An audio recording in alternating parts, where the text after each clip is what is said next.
കനത്ത മഴയിൽ പറപ്പൂർ പോന്നോർ താഴം പടവിനോട് ചേർന്നുള്ള KLDC ബണ്ട് തകർന്നു. 265 ഏക്കറോളം വരുന്ന കോൾപ്പാടത്തെ ബണ്ടാണ് വ്യാഴാഴ്ച വൈകിട്ട് തകർന്നത്. ഇതോടെ നെൽകൃഷി മുഴുവൻ വെള്ളത്തിനടിയിലായി. കനാലിലെ വെള്ളം കരിവാലി ചണ്ടി മൂലം ഒഴുകിപ്പോകാത്തതാണ് ബണ്ട് തകരാൻ കാരണമായതെന്ന് കർഷകർ പറയുന്നു. ചണ്ടി നീക്കം ചെയ്യണമെന്നാവശ്യപ്പെട്ട് കളക്ടർക്കും കൃഷി ഓഫീസർക്കും പരാതി നൽകിയെങ്കിലും ഇപ്പോൾ ഫണ്ടില്ലെന്ന മറുപടിയാണ് ലഭിച്ചതെന്ന് കർഷകർ പറഞ്ഞു. 20 ദിവസത്തോളം പാകമായ നെൽച്ചെടികളാണ് വെള്ളത്തിനടിയിലായത്. പടവിലെ മുഴുവൻ സ്ഥലത്തും നടാനിട്ട ഞാറുകളും വെള്ളം പൊങ്ങിയതോടെ നശിച്ചു. പലരും സഹകരണ സംഘങ്ങളിൽ നിന്നും തുക വായ്പയെടുത്താണ് കൃഷി ഇറക്കിയിട്ടുള്ളതെന്നും ബണ്ട് ബലപ്പെടുത്തി കർഷകരുടെ ആശങ്ക പരിഹരിക്കണമെന്നും പടവ് കമ്മിറ്റി കൺവീനർ CR രഞ്ജിത്ത് ആവശ്യപ്പെട്ടു. കൃഷിക്കാരെ സംബന്ധിച്ചിടത്തോളം ഒരു ദുഃഖ ദിനമാണ്. പോന്നോർത്താഴം പടവ് 265-270 ഏക്കറയോളം വരുന്ന കൃഷിക്കാരുടെ നല്ല ഒരു പടവാണ്. ആ പടവിൻ്റെ ബണ്ടാണ്, KLDC ബണ്ടാണ് വലിയ തോതിൽ ഏകദേശം 20 മീറ്ററിലധികം ഭാഗം തള്ളിപ്പോയിട്ടുള്ളത്. അതിൽ തന്നെ ബണ്ടിൻ്റെ 2 സൈഡിലും വെച്ചിരുന്ന തെങ്ങുകളടക്കം ഇപ്പോൾ മിക്കവാറും കൃഷിസ്ഥലത്തിൻ്റെ മുക്കാഭാഗം വരെ ഒലിച്ചു പോകുന്ന എത്തുന്ന സ്ഥിതി ഉണ്ടായിട്ടുണ്ട്. കൃഷിക്കാരെ സംബന്ധിച്ചിടത്തോളം ഇപ്പോൾ കൃഷി ഇറക്കുന്ന ഒരു സമയം കൂടിയാണ്. അതിൽ 265 ഏക്കറയിൽ മിക്കവാറും 100-150 ഏക്കറ കൃഷിക്കാർ നട്ട് കഴിഞ്ഞിട്ടുള്ളതാണ്. ആ നട്ട സ്ഥലത്തേക്കാണ് ഈ ബണ്ട് പൊട്ടി വെള്ളം തള്ളിക്കേറി പോയത്. കൃഷിക്കാരെ സംബന്ധിച്ചിടത്തോളം വലിയ നഷ്ടമാണ് വന്നിട്ടുള്ളത്, ചെറിയ നഷ്ടമല്ല.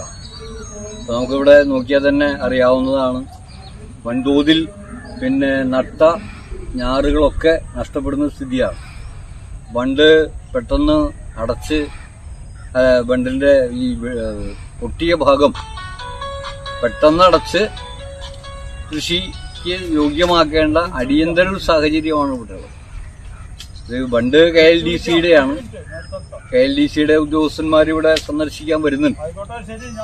തിരികെ കർഷക സംഘത്തിന്റെ ജില്ലാ കമ്മിറ്റി എന്നുള്ള നിലക്ക് ഞങ്ങൾ ആവശ്യപ്പെടുന്നത് കൃഷിക്കാർക്ക് ഇവിടെ എത്രയും പെട്ടെന്ന് ഈ വെള്ളം വറ്റിച്ച് പാടശേഖര മേഖല വീണ്ടും കൃഷി ചെയ്യാൻ കഴിയുന്ന സ്ഥിതിയിലേക്ക് 1-2 ദിവസം കൊണ്ട് നമുക്ക് മാറ്റിയെടുക്കാൻ കഴിയുന്ന പദ്ധതികൾ ആവിഷ്കരിക്കേണ്ടത്. പറപ്പൂർ സർവീസ് സഹകരണ ബാങ്കിന്റെ നേതൃത്വത്തിലുള്ള പടവാണ് ഈ പോന്നോർ താഴം പടവ്. ആ പടവിൽ അടിയന്തരമായ ഇടപെടൽ ഇറിഗേഷന്റെ ഭാഗത്തുനിന്നുണ്ടാവണം, KLDCയുടെ ഭാഗത്തുനിന്നുണ്ടാവണം, അതുപോലെ തന്നെ പറപ്പൂർ സഹകരണ ബാങ്കിന്റെ ഭാഗത്തുനിന്നുണ്ടാവണം. ഇതിന്റെ ഇടത് സൈഡിലുള്ള KLDCയുടെ തോട്, ആ തോടിന്റെ വലിയ ഒരു ദുർബലതയാണ് യഥാർത്ഥത്തിൽ ഇപ്പോൾ ഇങ്ങനെ ബണ്ട് പൊട്ടാൻ ഇടയായ കാര്യം.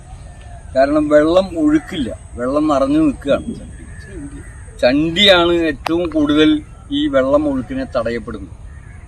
അത് ചെയ്യാനും ഇത്തവണ ഫലപ്രദമായ രീതിയിൽ ചണ്ടി മാറ്റി സുഗമമായ നീരൊഴുക്ക് ഉണ്ടാക്കുന്ന പ്രവർത്തനവും നടത്താൻ കഴിഞ്ഞിട്ടില്ല. അതും ശരിക്കും പറഞ്ഞാൽ പ്രതിഷേധാർഹമായ ഒരു കാര്യമാണ്. ഇവിടെ കൃഷിയുടെ സമയവും കാര്യങ്ങളൊക്കെ തന്നെ ഇതിന്റെ ബന്ധപ്പെട്ട എല്ലാ ഡിപ്പാർട്ട്മെന്റുകൾക്കും ഉദ്യോഗസ്ഥന്മാർക്കും അറിയുന്ന ഒന്നാണ്. എന്നിട്ട് പോലും ആ കാര്യങ്ങൾ യഥാസമയം ചെയ്യാൻ വേണ്ടി കഴിഞ്ഞിട്ടില്ല. ഫണ്ടില്ല എന്നൊക്കെ ഉദ്യോഗസ്ഥന്മാർ പറഞ്ഞതുകൊണ്ട് മാത്രം കാര്യങ്ങൾ നമുക്ക് മുന്നോട്ട് നീക്കാൻ കഴിയില്ല. കൃഷിക്കാരുടെ സഹകരണം പൂർണ്ണമായിട്ടുണ്ടാവും, പക്ഷെ അതിന് നേതൃത്വപരമായ പങ്ക് വഹിക്കേണ്ടത് ഇറിഗേഷൻ ഡിപ്പാർട്ട്മെന്റ് ഒക്കെ ഉൾപ്പെടെയുള്ള ബന്ധപ്പെട്ട ഉദ്യോഗസ്ഥരാ. അത് ചെയ്യാതിരുന്നത് തീർത്തും പ്രതിഷേധാർഹമാണ്.